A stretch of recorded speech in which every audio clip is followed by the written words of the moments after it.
नमस्कार दोस्तों, स्वागत है आपका आपके अपने चैनल शिक्षा की ज्योति ऑल क्लासेस पर। आज की क्लास में हम लोग साइको का एक बहुत ही इम्पोर्टेंट टॉपिक करने वाले हैं, जिसका नाम है इकोलॉजिकल थ्योरी, जो कि व्रोन फ्रेन ब्रेनर के द्वारा दी गई है। व्रोन फ्रेन ब्रेनर के द्वारा दी गई है। इसे व्रोन फ्रेन ब्रेनर का पारिस्थितिक सिद्धांत भी बोला जाता है, या इसको सामाजिक संबंध का सिद्धांत, सामाजिक संवेगात्मक सिद्धांत भी कहा जाता है। इन्होंने ये थ्योरी दी है। इन्होंने कहा है कि जो बच्चा होता है वो सेंटर में होता है। जिस प्रकार से वायुमंडल की लेयर्स होती हैं, उसी प्रकार से बच्चे के जो चारों तरफ होती है एनवायरनमेंट की, वातावरण की लेयर्स होती हैं, और उन लेयर्स को इन्होंने 5 भागों में बांटा है। 5 लेयर्स दी हैं। आप कह सकते हैं कि 5 मंडल दिए हैं, 5 घटक दिए हैं, जिनको 1 बाय 1 करके हम पढ़ते हैं। तो शुरू करते हैं। सबसे पहले इन्होंने बच्चे के जो सबसे पहली लेयर दी है, उन्होंने दी है माइक्रो सिस्टम। क्या दिया है? माइक्रो सिस्टम, जिसे लघु मंडल कहा जाता है। बच्चा है, बच्चे के सबसे करीब जो रिश्ते आते हैं वो इन्होंने माइक्रो सिस्टम में रखे हैं, जिसको लघु मंडल बोला जाता है। इसमें क्या होता है कि जिनके साथ बच्चे का डायरेक्ट रिलेशन होता है, प्रत्यक्ष संबंध होता है, वो सब रिलेशन माइक्रो सिस्टम में आते हैं। जैसे बच्चे का परिवार है, बच्चे का अपने परिवार के साथ प्रत्यक्ष संबंध होता है। बच्चे के संगी साथी, पड़ोसी, बच्चे का स्कूल, बच्चे के क्लास फेलो, स्कूल में सब कुछ टीचर, क्लास फेलो, उनके सब कुछ आ जाता है। वो उन सब से बच्चे का प्रत्यक्ष संबंध होता है, क्योंकि बच्चा जब स्कूल जाने लगता है तो अपने 5-6 घंटे तो आराम से स्कूल में बिता के आता है, तो उन सब के साथ बच्चे का डायरेक्ट रिलेशन होता है। ये कौन सी लेयर है?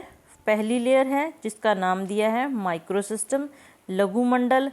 आपसे एग्ज़ाम में यही पूछा जाएगा कि माता पिता किस लेयर में आते हैं, संगी साथी किस लेयर में आते हैं। इस तरह से आपसे क्वेश्चन पूछा जाएगा और आपको ध्यान में रखना है, ठीक है। नेक्स्ट है जी, दूसरी जो लेयर दी है वो है मीजो सिस्टम।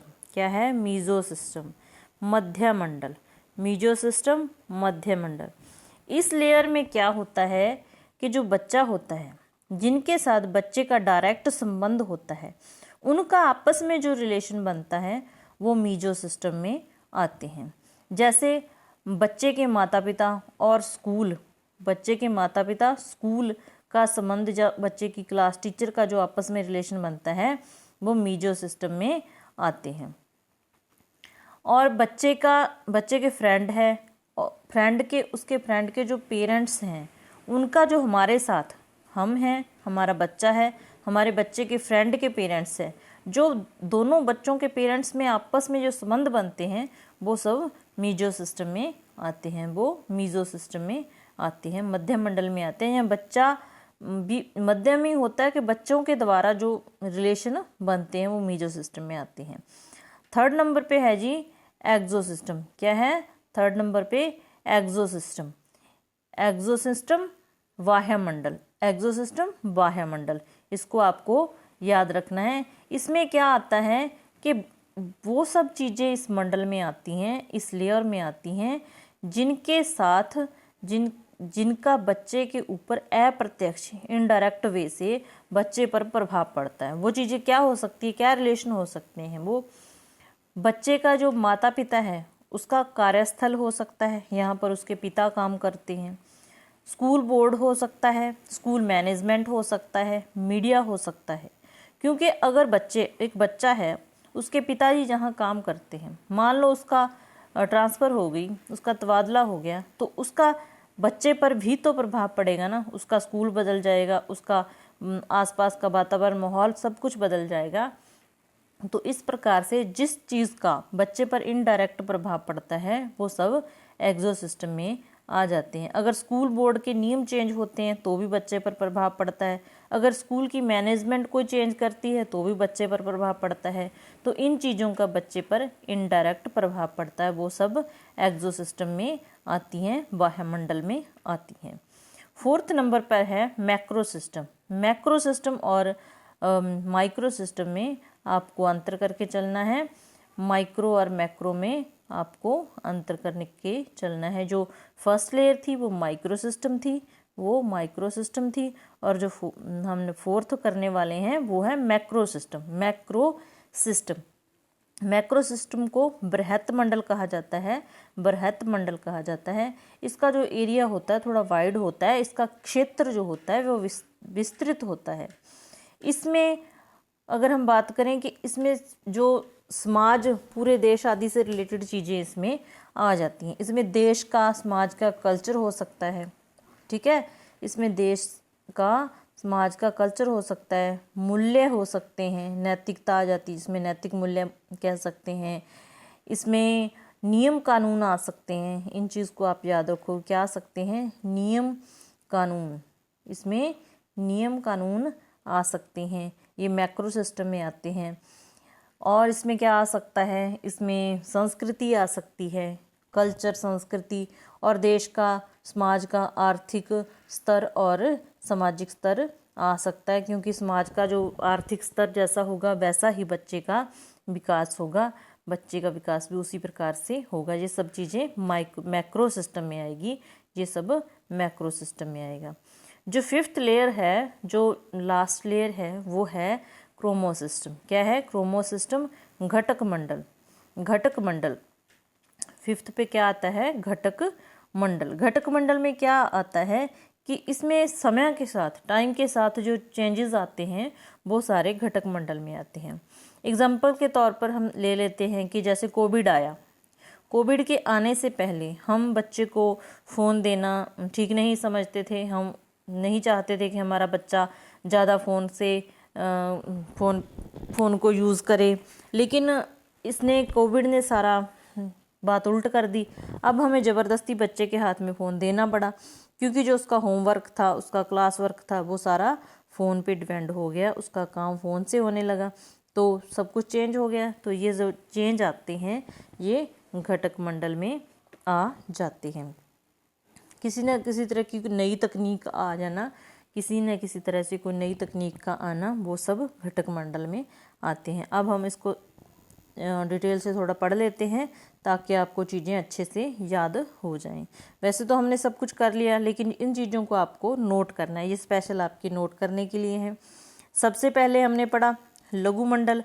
लघु मंडल में हमने क्या कुछ देखा, यही स्टेटमेंट दे के आपको एग्जामिनर पूछेगा कि लघु मंडल में क्या आता है, क्या नहीं आता। क्वेश्चन आजकल जो आते हैं ज़्यादा नहीं करके पूछे जाते हैं, तो आपको याद रखना है कि क्या लघु मंडल में क्या आता है। माइक्रो सिस्टम में परिवार आता है, भाई बहन आते हैं, संगी साथी आते हैं, पड़ोस आता है बच्चे का, और स्कूल आता है, ये सब माइक्रो सिस्टम में आते हैं। नेक्स्ट है जी मीज़ो सिस्टम। नेक्स्ट है मीज़ो सिस्टम। मीज़ो सिस्टम में क्या कुछ आता है, बच्चे के माता पिता और स्कूल के अध्यापक का जो आपस में रिलेशन बनता है वो आता है मीज़ो सिस्टम में। बच्चे के परिवार और उसके दोस्त के परिवार का जो रिलेशन बनता है वो सब मीज़ो सिस्टम में मध्य मंडल में आता है, ये आपको ध्यान रखना है। आगे है एक्सो सिस्टम। एक्सो सिस्टम में क्या आता है, बच्चे के माता पिता का कार्यस्थल हो सकता है, मीडिया हो सकता है, स्कूल बोर्ड हो सकता है, स्कूल मैनेजमेंट हो सकता है, ये सब चीज़ें आती हैं जो एक्सो सिस्टम में आती हैं। ये क्या किस में आती हैं, ये एक्सो सिस्टम में आती हैं। आगे है मैक्रो सिस्टम। मैक्रो सिस्टम बृहत मंडल। मैक्रो सिस्टम बृहत मंडल, इसमें संस्कृति हो सकती है, रीति रिवाज हो सकते हैं, नैतिक मूल्य हो सकते हैं, नैतिक मूल्य हो सकते हैं, इसमें देश का सामाजिक आर्थिक स्तर हो सकता है, इसमें नियम कानून, एक चीज़ आप और नोट कर लीजिएगा, नियम कानून आए तो भी मैक्रो सिस्टम में आते हैं, नियम कानून मैक्रो सिस्टम में आते हैं। लास्ट है जी क्रोमो सिस्टम। इसमें क्या आता है, जो समय के साथ होने वाले परिवर्तन जो होते हैं वो सब आते हैं क्रोमो सिस्टम में। एक बुक थी इनकी, वो आपको याद रखनी है, इकोलॉजी ऑफ ह्यूमन डेवलपमेंट, ये बुक का नाम है, ये आपको याद रखना है। ये बुक का नाम क्या था? Ecology of human development. तो ये थी बच्चों आज की क्लास हमारी। उम्मीद है आपको समझ आई होगी। अगर समझ आई तो लाइक करना, अदरवाइज़ आपकी मर्जी। और अगर आपको समझ आई, आगे भी ऐसी क्लास आप पढ़ना चाहते हो, तो चैनल को सब्सक्राइब करना।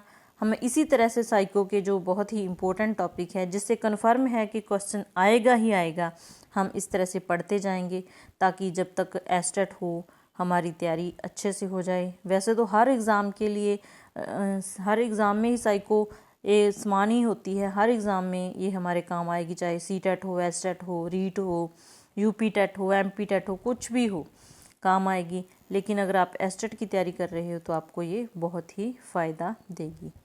थैंक्स फॉर वॉचिंग, धन्यवाद। हाँ जी, एक बात रह गई थी, अगर आपको नेक्स्ट क्लास चाहिए तो आपको कमेंट करके बताना है कि हमें साइको आपसे पढ़नी है, तो मैं आपके लिए ऐसे ही बेहतर क्लास लेके आऊँगी। तो बाय।